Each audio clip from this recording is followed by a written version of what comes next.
For those who don't know, that statue is a real statue in Shibuya in Japan. It's of a dog, a loyal dog, who waited for his owner to return from the train, not knowing that he had died. But every day, like clockwork, that dog was there, waiting at the train station for him, even though his owner never returned because his owner passed away.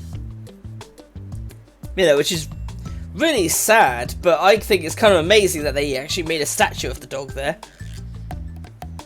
So there you go, that's something for you to Google. Google statue of Hachiko. I think that's how it's pronounced, Hachiko.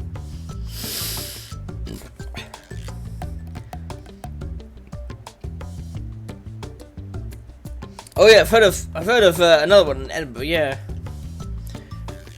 But none of them can beat Wojtek. No one can beat Wojtek the bear. That bear was badass. A fucking Nazi fighting bear. Who fought the Nazis, not fought for the Nazis, fought against the Nazis. I understand there was nowhere to be seen. Maybe this was the guy she'd been waiting on. The guy was clearly upset she was missing. That she actually felt kind of bad for him. He decided it would be wise to leave the guy's attention elsewhere. Phew. I missed that in history. Right, so Wojtek, he was a bear who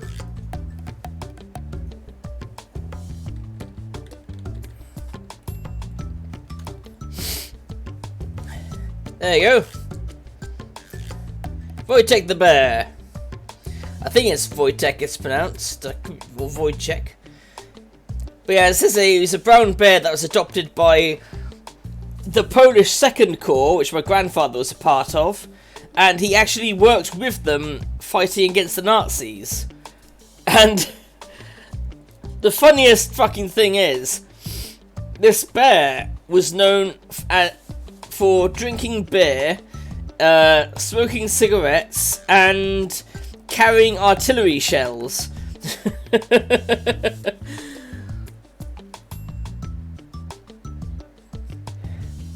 Yeah, see, that's the popular image of him after during one of the battles, he picked up the artillery shells and carried it over.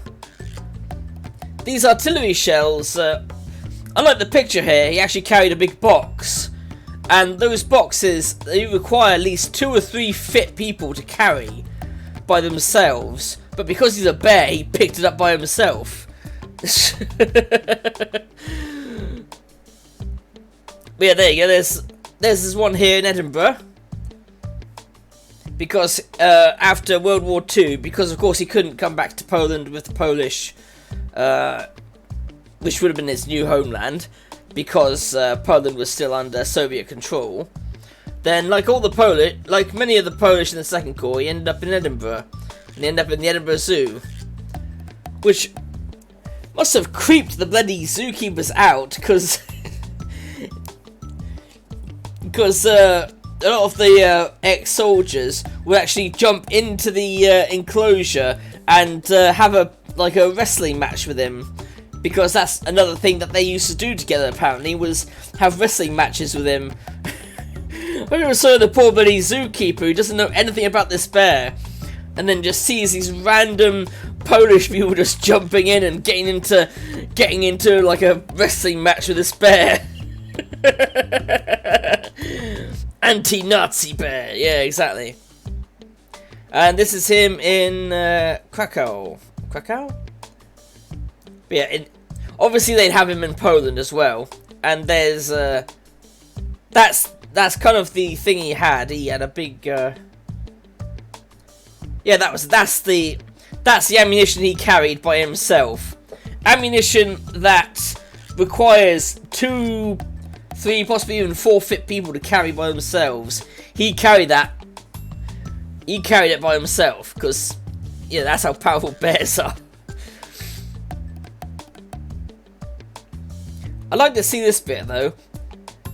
the story of Wojtek the Soldier Bear, which was narrated over 3 episodes with, oh no, where was it? That one with Brian Blessed.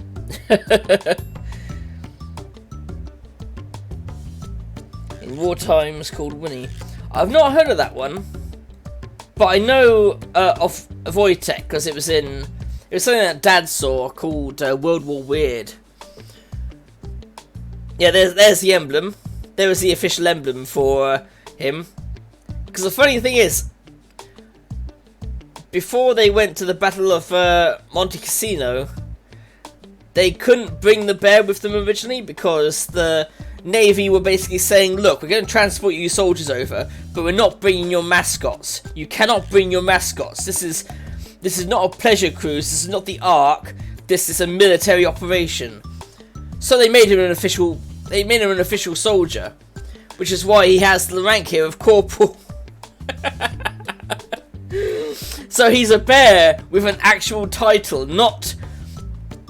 He wasn't like just a mascot. He actually had a title and accolades here for taking part in the Battle of Monte Cassino, because he carried that artillery shells to his friends, so he was actually aiding them.